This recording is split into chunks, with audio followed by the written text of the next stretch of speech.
आणि या आक्रोश मोर्चाला आदिवासी हक्क कृती समितीच्या वतीनं या जाहीर आक्रोश मोर्चामध्ये आलेल्या या प्रचंड संख्येने उपस्थित असलेल्या माझ्या माता भगिनींना या ठिकाणी क्रांतिकारी हुलजोहार करतो।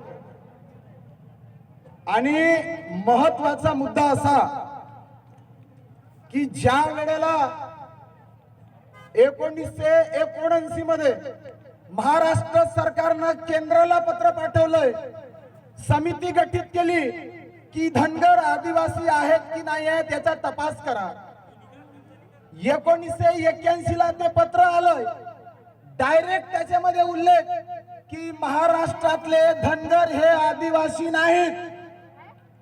सेकंड टाइम 1995 ला त्याही वेळेला सुप्रीम कोर्टानं सांगितलं, टाटा इन्स्टिट्यूट ऑफ सोशल सायन्सचा सर्वे आला की महाराष्ट्रातले धनगर हे आदिवासी नाहीत, अनुसूचित जमातीचा दर्जा त्यांना भेटू शकत नाही।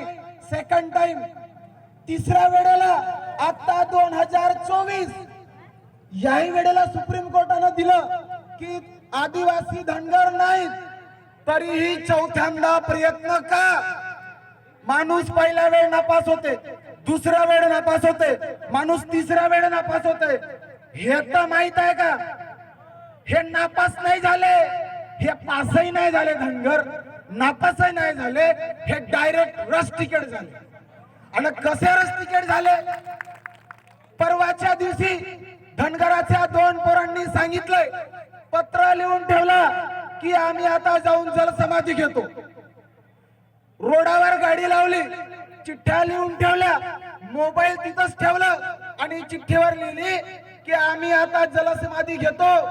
आणि आपल्या आंदोलनकर्त्यांना फोन केलाय की आता आम्ही जलसमाधी घेत आहोत। यांनी पोलिसांना माहिती दिली, तपास सुरू झाला। साले 2 नाही पोरं दारू पिऊन दुसऱ्या गावात झोपले होते। मग मला सांगा, हे खरे आदिवासी असते? अवकात असेल तर सुप्रीम कोर्टामध्ये तुमची संस्कृती, तुमची सभ्यता, तुमचा धर्म हे सिद्ध करून दाखवा ना।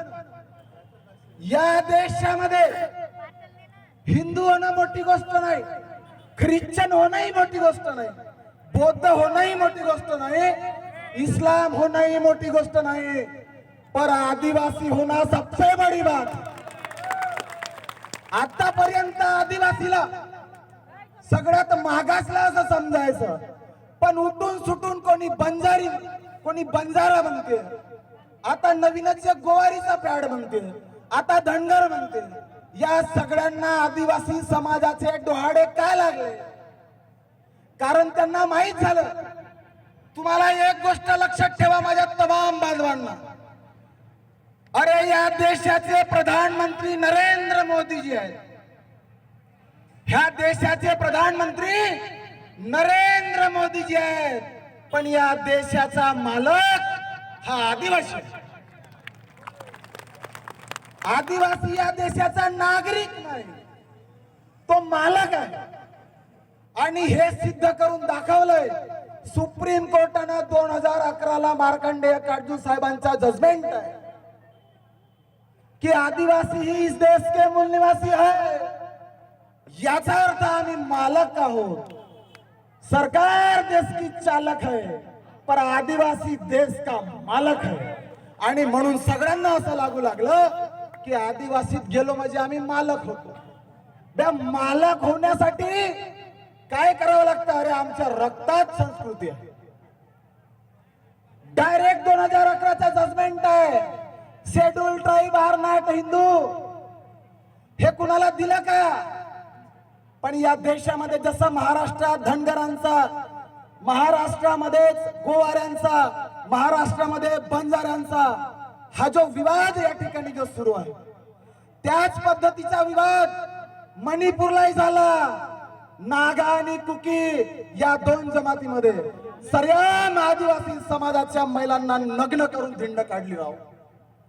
पण आमच्या देशातला कोणी ना आदिवासी नेता, ना आमचे खासदार, ना कोणी मंत्री, महामहिम राष्ट्रपती महोदया यांनी सुद्धा चकार काढलेला